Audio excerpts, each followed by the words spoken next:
வணக்கம் நேர்களே, தஞ்சாவூர் சமையல் சந்தோஷினி. வாங்க, ஆப்பிளும் இந்த பீட்ரூட்டும் வச்சு நம்ம ஒரு அல்வா செய்யலாம். 2 ஆப்பிள் அரிஞ்சு வச்சுருக்கேங்க, 2 சின்ன சின்ன பீட்ரூட்டு, 2 பீட்ரூட்டு சீவி வச்சுருக்கேன். இதை அரைச்சிட்டு வந்துடலாம். இப்போ நம்ம ஆப்பிளை நான் அரைச்சி நல்லா வடிகட்டி வச்சுங்க. வடிகட்டி வச்சு இப்போ நம்ம பீட்ரூட்டும் அரைச்சாச்சு. இதை இப்போ நம்ம வடிகட்டிடலாம். அடுப்பு ஆன் பண்ணி நெய் ஊற்றிருக்கேங்க. நம்ம இப்போ இந்த முந்திரி பருப்பை வறுத்துக்கலாம்.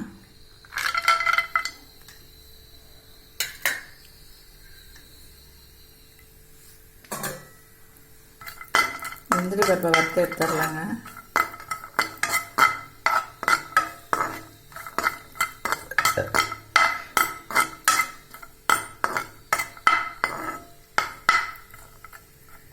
வறுபட்டுட்டு எடுத்துடலாம். இப்போ முந்திரி பருப்பை வறுத்து எடுத்தாச்சுங்க. இப்போ நம்ம இந்த ஆப்பிள் அரைச்சி வடிகட்டி வச்சுருக்கோம்ல, அதை ஊற்றிடலாம்.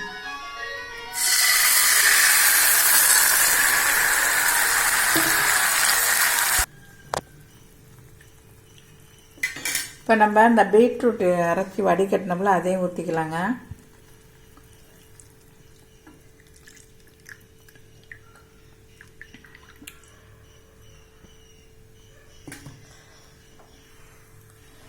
நல்லா கொதிக்கணுங்க. நல்லா கொதிக்கட்டும்.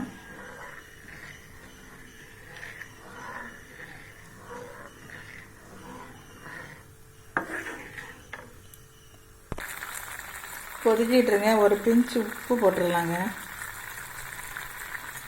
இல்லை, இனிப்பாக இருக்கும், இனிப்பு எடுத்து கொடுக்கும். ஒரு பிஞ்சு உப்பு போட்டாச்சு. இப்போ நம்ம ஜீனி போட்டுடலாம்.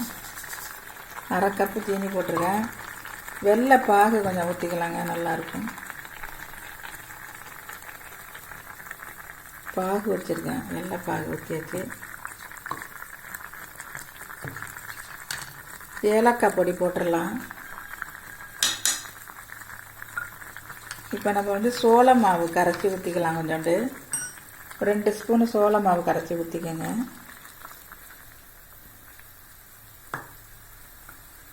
அவ்வளோதாங்க. இப்போ நல்லா அடி பிடிக்காமல் கிளறணுங்க. சோள மாவு போட்டுருக்கிறதுனால அடி பிடிக்கும். நல்லா கை விடாமல் கிளறணுங்க.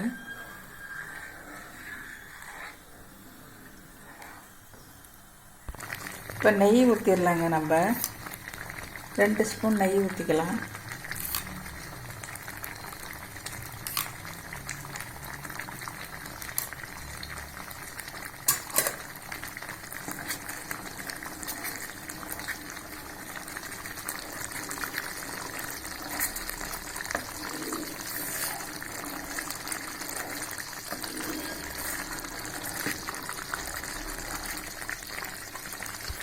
நல்லா இந்த பாருங்க, நல்லா கிண்டணுங்க. இன்னும் கொஞ்சம் திக்காகணும். ஊற்றிருக்க நெய்யெல்லாம் வெளியில் வரணும். சூப்பராக இருக்கும், டேஸ்டியாக இருக்கும். குழந்தைங்களுக்கெல்லாம் பீட்ரூட்டு ஆப்பிளாக சாப்பிடாங்க. இந்த மாதிரி அல்வா மாதிரி செஞ்சு கொடுத்துடலாம். பெரியவங்களும் சாப்பிட்லாம், டேஸ்டியாக இருக்கும்.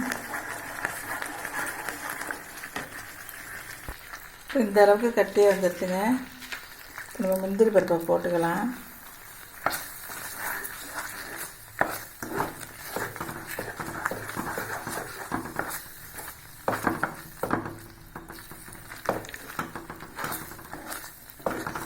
நல்லா கட்டியாக வந்துடுச்சுங்க. அல்வா ரெடி ஆயிடுச்சு.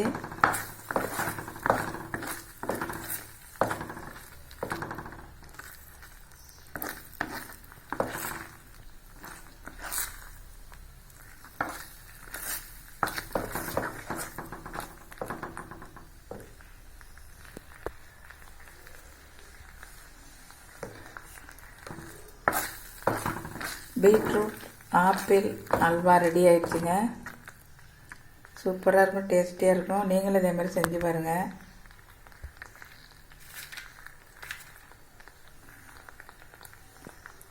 இந்த வீடியோ பிடிச்சிருந்தால் லைக் பண்ணுங்கள், ஷேர் பண்ணுங்கள், சப்ஸ்கிரைப் பண்ணுங்கள். வாழ்க வளமுடன்.